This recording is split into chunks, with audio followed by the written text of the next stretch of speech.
ಬೆಂಗಳೂರಿನಲ್ಲಿ ಇವತ್ತಿಂದ ಒಂದು ವಿಶೇಷ ಕಾರ್ಯಾಚರಣೆ ಆರಂಭ ಆಗ್ತಾ ಇದೆ. ಅದೇನು ಅಂತ ಅಂದ್ರೆ ಈ ಬಿಡಾಡಿ ವಾಹನಗಳ ತೆರವು. ಸಚಿವರೇ ಕೊಟ್ಟಿರುವಂತ ಒಂದು ಹೆಸರಿದು, ಬಿಡಾಡಿ ವಾಹನ. ಬಿಡಾಡಿ ದನ ಅಂತಿದ್ವಲ್ಲ ನಾವು, ಅಂದ್ರೆ ಅದಕ್ಕೆ ಅಪ್ಪ ಅಮ್ಮ ಇಲ್ದೇ ಇರೋ, ಅಂದ್ರೆ ವಾರಸ್ದಾರ್ ಇಲ್ದೇ ಇರೋ ಅಂತ ದನ ಅಂತ. ಇವು ಹಂಗೇನೆ, ವಾರಸ್ದಾರ್ ಇಲ್ದೇ ಇರೋ ವಾಹನಗಳು, ಬಿಡಾಡಿ ವಾಹನಗಳು ಅಂತ.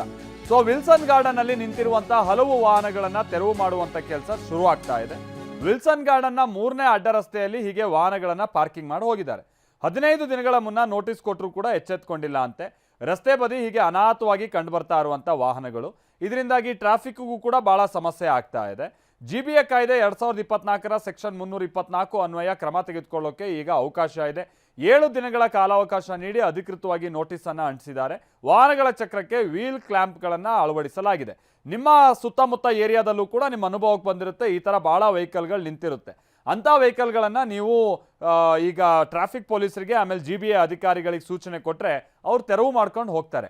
ಆಮೇಲೆ ಇದು ಮೇಯ್ನ್ ಏನು ಗೊತ್ತಾ, ಈ ಫೈನಾನ್ಸ್ ಅವ್ರು ಇರ್ತಾರಲ್ಲ, ಅವ್ರು ಈ ವೆಹಿಕಲ್ಗಳನ್ನೆಲ್ಲ ತಗೊಂಡ್ಬಿಟ್ಟು ಅದ್ರ ಮೇಲೆ ಸಾಲ ಕೊಟ್ಟಿರ್ತಾರೆ. ಈ ಮನೆ ಪಕ್ಕದ ಏರಿಯಾ ಅಲ್ಲೆಲ್ಲ ತಗೊಂಡೋಗಿ ನಿಲ್ಲಿಸ್ಬಿಡ್ತಾರೆ. ಅದನ್ನು ಅವ್ರು ಸಾಲ ತೀರ್ಸಲ್ಲ, ಇವ್ರು ತಗೊಂಡು ಹೋಗಲ್ಲ. ಇದರಿಂದ ಅಕ್ಕಪಕ್ಕದವ್ರಿಗೆ ಸಮಸ್ಯೆ. ನಾವು ಪ್ರತಿನಿಧಿ ಅರುಣ್ ಸ್ಥಳದಿಂದ ಒಂದು ವರದಿ ಕೊಟ್ಟಿದ್ದಾರೆ, ಬನ್ನಿ ನೋಡ್ಕೊಂಬೋಣ. ಸಾರ್ವಜನಿಕ ರಸ್ತೆಗಳಲ್ಲಿ ಬೀಡು ಬಿಟ್ಟಿರುವಂತಹ ಗಾಡಿಗಳನ್ನು ಎತ್ತಂಗಲಿ ಮಾಡಲಿಕ್ಕೆ ಈಗಾಗಲೇ GBA ಮತ್ತು ಸಂಚಾರಿ ಪೊಲೀಸ್ ಸಮನ್ವಯದಿಂದ ಈಗಾಗಲೇ ಕಾರ್ಯಾಚರಣೆ ಇಂದಿನಿಂದ ಪ್ರಾರಂಭ ಆಗಿರುವಂಥ ಸದ್ಯ ದೃಶ್ಯಾವಳಿಗಳಲ್ಲೂ ಸಹ ನಾನು ನಿಮಗೆ ತೋರಿಸ್ತೀನಿ.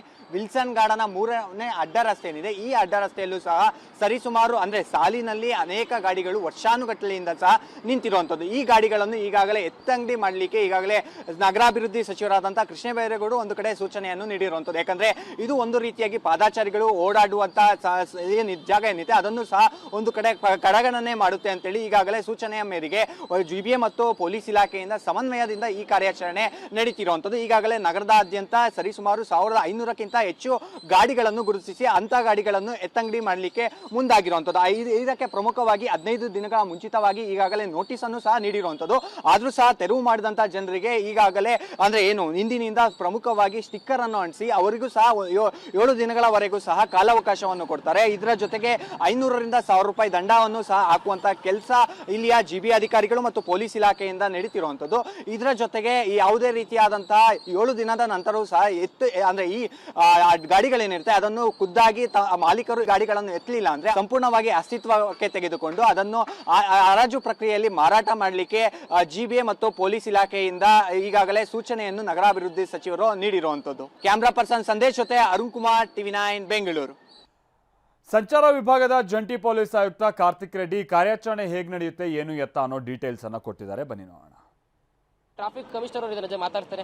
ಸರ್, ಈಗ ಕಾರ್ಯಾಚರಣೆ ಶುರುವಾಗಿದೆ, ಸ್ವತಃ ಸಚಿವರೇ ಬಂದು ನೋಟಿಸ್ ಅನ್ನು ಅಂಟಿಸಿ ಕಾಲಾವಕಾಶ ಕೊಟ್ಟು ತಗೊಂಡೋಕೆ ಹೇಳ್ತಿದ್ದಾರೆ. ಸೊ ತಾವು ಯಾವ ರೀತಿ ಸಿದ್ಧತೆ ನಡೆಸಿದ್ದೀರಾ ಒಂದು ಕಾರ್ಯಾಚರಣೆ ಮಾಡೋದಕ್ಕೆ? ಈಗ ನಾವು ಸುಮಾರು 1580 ಅಬೆಂಡೆಂಟ್ ವೆಹಿಕಲ್ಸ್ನ ನಾವು ಐಡೆಂಟಿಫೈ ಮಾಡಿದ್ವಿ ಮೊದಲನೇ ಹಂತದಲ್ಲಿ. ಸೊ ಅದು ನಾವು GBAಗೆ ಕೊಟ್ಟಾದ್ಮೇಲೆ as per GBA act procedure ಅವ್ರು ಅದಕ್ಕೆ ಸ್ಟಿಕ್ಕರ್ ಅಂಟಿಸಿ 7 ಡೇಸ್ ನೋಟಿಸ್ ಕೊಡ್ತಾರೆ. ನೋಟಿಸ್ ಟೈಮಲ್ಲಿ ಯಾರಾದರೂ ಬಂದು ಅವ್ರ ಗಾಡಿನ ಅವರು ಕ್ಲೇಮ್ ಮಾಡಿದ್ರೆ ನೋ ಪಾರ್ಕಿಂಗ್ ಚಾರ್ಜಸ್ ಕೊಟ್ಬಿಟ್ಟು ಗಾಡಿ ತೊಗೊಂಡೋಗ್ಬೋದು. ಆಫ್ಟರ್ 7 ಡೇಸ್ ಯಾರು ಅದು ಬಂದು ಕ್ಲೇಮ್ ಮಾಡದೇ ಇದ್ರೆ ನಾವು ಅದನ್ನು ಟೋ ಮಾಡಿ ಒಂದು ಪ್ರೆಸ್ ನೋಟಿಫಿಕೇಶನ್ ಕೊಡ್ತೀವಿ. ನಂತರ 15 ದಿವಸದಲ್ಲಿ ಯಾರು ಬಂದು ಕ್ಲೇಮ್ ಮಾಡದೇ ಇದ್ರೆ ನಾವು ಅದು ಆಸ್ ಪರ್ ಪ್ರೊಸೀಜರ್ ಅದನ್ನು GBA ಅವರು ಅದನ್ನು ಆಕ್ಷನ್ ಮಾಡ್ತಾರೆ. ಸರ್, ಈಗ ನೋಟಿಸ್ ಅಂಟಿಸಿದಂಥ ವಾಹನಗಳಿಗೆ ದಂಡ ಎಷ್ಟಿರುತ್ತೆ, ಮತ್ತೆ ಟೋಯಿಂಗ್ ಚಾರ್ಜ್ ಎಷ್ಟಿರುತ್ತೆ, ಮತ್ತೆ ಅದನ್ನು ಕೂಡ ಅವರು ಮಾಡಲಿಲ್ಲ ಅಂತಂದ್ರೆ ಮುಂದೆ ಪ್ರೊಸೆಸ್ ಎಷ್ಟು ಯಾವ ರೀತಿ ಇರುತ್ತೆ ಸರ್? ಆಸ್ ಆಫ್ ನೌ ಅವರು ಬಂದು ವಿತಿನ್ 7 ಡೇಸ್ ಕ್ಲೇಮ್ ಮಾಡಿದ್ರೆ ಅವ್ರಿಗೆ ಪಾರ್ಕಿಂಗ್ ಚಾರ್ಜಸ್ 500 ರೂಪೀಸ್ ಇರುತ್ತೆ. ಬಟ್ ಮಲ್ಟಿಪಲ್ ಅಕೇಶನಲ್ಲಿ ಅವರು ಹಿಂದೆ ಮೊದಲು ನೋ ಪಾರ್ಕಿಂಗ್ ಅಲ್ಲಿ ವೈಲೇಷನ್ ಆಗಿದ್ರೆ ಅದು 1000 ರೂಪೀಸ್ ಬರುತ್ತೆ. 7 ದಿವಸ ನಂತರ ನಾವು ಟೋಯಿಂಗ್ ಮಾಡಿ ಅಲ್ಲಿ ಬಂದು ಅವರು ಕ್ಲೇಮ್ ಮಾಡಿದ್ರೆ no parking charges plus towing charges ಎರಡೂ ಸೇರಿ ಆಡ್ ಆಗುತ್ತೆ.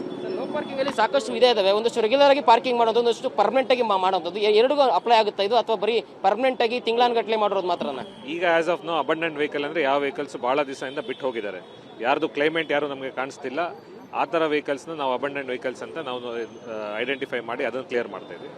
ನಾರ್ಮಲ್ ಆಗಿ ಈಗ ಹಾಫ್ ಅನ್ ಅವರ್ 1 ಅವರ್ ಬಿಟ್ಟು ಹೋಗಿದ್ರೆ ಅದು ನೋ ಪಾರ್ಕಿಂಗ್ ಚಾರ್ಜಸ್ ಅಲ್ಲೇ ಬರುತ್ತೆ, ಅಲ್ಲೇ ಅದನ್ನ ಫೈನ್ ಕಲೆಕ್ಟ್ ಮಾಡ್ತೀವಿ. ಟ್ರಾಫಿಕ್ ಪೊಲೀಸರಿಗೆ ಈ ರೀತಿ ವಾಹನ ದೊಡ್ಡ ತಲೆನೋವು ಆಗ್ಬಿಟ್ಟಿತ್ತು. ಸೊ ಕಾರ್ಯಾಚರಣೆ ದೊಡ್ಡ ಮಟ್ಟದಲ್ಲಿ ಆಗ್ತಾ ಇದೆ. ಕೊನೆಯದಾಗಿ ಸಾರ್ವಜನಿಕರ ಈ ರೀತಿ ವಾಹನ ನಿಲ್ಲಿಸೋದ್ರಿಗೆ ಏನು ಹೇಳ್ತೀರಾ ಸರ್? ನಾನು ಪಬ್ಲಿಕಲ್ಲಿ ಒಂದೇ ರಿಕ್ವೆಸ್ಟ್ ಮಾಡೋದು, ನೀವು ಈ ನೋ ಪಾರ್ಕಿಂಗ್ ಏರಿಯಲ್ಲಿ ಪಾರ್ಕಿಂಗ್ ಮಾಡಿದಾಗ ಅದು ಸಾರ್ವಜನಿಕರಿಗೆ ಮತ್ತು ವೆಹಿಕಲರ್ ಮೂವ್ಮೆಂಟ್ಗೆ ಭಾಳ ತೊಂದರೆ ಆಗುತ್ತೆ. ಅದು ಕಂಜೆಷನ್ಗೆ ಬೆಂಗಳೂರಲ್ಲಿ ಭಾಳ ಒಂದು ಮುಖ್ಯ ಕಾರಣ ಅಂದರೆ ನೋ ಪಾರ್ಕಿಂಗ್ ಏರಿಯಲ್ಲಿ ನೋ ಪಾರ್ಕಿಂಗ್ ಮಾಡೋದ್ರಿಂದ ಈ ಸಮಸ್ಯೆ ಆಗುತ್ತೆ. ಬೆಂಗಳೂರಲ್ಲಿ ಟ್ರಾಫಿಕ್ ಸ್ಮೂತಾಗೆ ಹೋಗಬೇಕಂದ್ರೆ ಇದು ಎಲ್ಲರೂ ಸಮಸ್ಯೆಗೆ ಪರಿಹಾರ ಹುಡುಕ್ಬೇಕು. ಆ ಪರಿಹಾರ ಎಲ್ಲರೂ ಆಗಬೇಕು. ಈ ಸಮ್ಮುಖದಲ್ಲಿ ಪಬ್ಲಿಕ್ಕು ಕೂಡ ಅರ್ಥ ಮಾಡಿಕೊಂಡು ಅವರು ಎಲ್ಲಿ ಪಾರ್ಕಿಂಗ್ ಏರಿಯಾ ಇದೆ ಅಲ್ಲಿ ಪಾರ್ಕ್ ಮಾಡಬೇಕು. ಇಲ್ಲದೇ ಮೋಸ್ಟ್ ಪ್ರಿಫರಬಲಿ ಪಬ್ಲಿಕ್ ಟ್ರಾನ್ಸ್ಪೋರ್ಟ್ನ ತಗೊಂಡು ಬಂದರೆ ಬೆಂಗಳೂರಲ್ಲಿ ಸುಗಮವಾದ ಸಂಚಾರ ನಾವು ಮಾಡ್ಬೋದು. Thank you. ಕಾರ್ಯಾಚರಣೆಗೆ ತಾವು ಕೂಡ ಸಹಕರಿಸಿ ಈ ಕಾರ್ಯಾಚರಣೆ ಆಗ್ತಾ ಇರತಕ್ಕಂಥ ಪರ್ಮನೆಂಟ್ ಆಗಿ ತಿಂಗಳಾನುಗಟ್ಟಲೆ ವರ್ಷಾನುಗಟ್ಟಲೆ ಏನು ವಾಹನ ನಿಲ್ಲಿಸಿದ್ದಾವೆ ಅಂತ ವಾಹನಗಳ ವಿರುದ್ಧ ಸೊ ಎಲ್ಲರೂ ಕೂಡ ಸಹಕರಿಸಿ ಅಂತ ಮನವಿನ ಟ್ರಾಫಿಕ್ ಕಮಿಷನರ್ ಕಾರ್ತಿಕ್ ರೆಡ್ಡಿ ಅವರು ಮಾಡ್ತಾ ಇರೋದು. ಕ್ಯಾಮರಾ ಪರ್ಸನ್ ಜಗನ್ ಜೊತೆ ಲಕ್ಷ್ಮೀ ನರಸಿಂಹ, TV9 ಬೆಂಗಳೂರು.